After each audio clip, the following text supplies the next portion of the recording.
This question is from CBSE 2025 Mathematics Examination. Statement of the problem is integration of e to the power of cos x minus sin x. इसको अभी हम लोग solve करना है.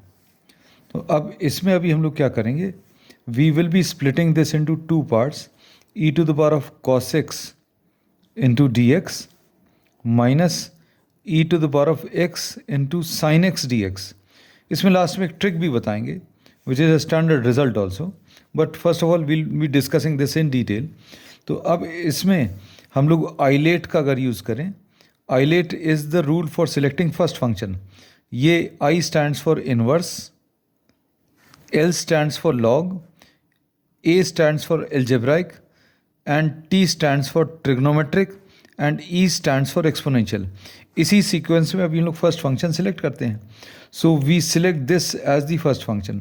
सो this is cos x into e to the power of x d x minus e to the power of x into sine x d x. And applying integration by parts.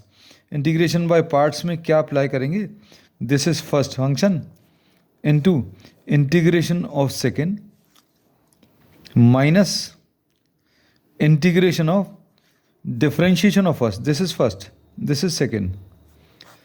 Differentiation of first cos x into integration of second which is e to the power of x. अब ये अगर आप simplify करें, और ये already लिखा हुआ है, ये तो अभी हम लोगों ने जो इंटीग्रेशन बाय पार्ट्स लगाया है सिर्फ इसमें लगाया, ये आ गया. अब ये वाला इंटीग्रल और लिख लें, ये छूट गया है, e to the power of x into sine x into d x.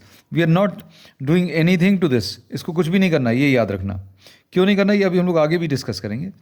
This is cos x, e to the power of x का integration is e to the power of x minus cos x का integration is minus sine x, e to the power of x का integration is e to the power of x and this is minus of e to the power of x sine x integration. अब इसमें अगर आप देखें, ये minus और minus मिलकर plus आ जाएगा, और ये plus e to the power of x sine x and minus e to the power of x sine x cancel होगा.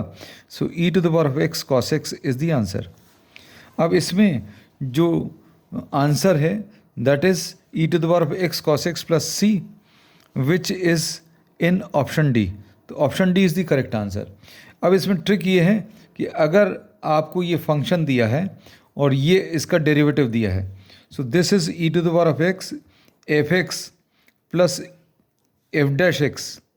इसका इंटीग्रेशन आप डायरेक्टली लिख सकते हैं e to the power of x into fx. तो इसका आंसर जो है हम लोग डायरेक्टली अगर लिखना चाहें, this is fx and this is what f dash x. so this will be e to the power of x into fx which is e to the power of x into cos x. ये directly भी आप लिख सकते हैं. सो this is given in option D.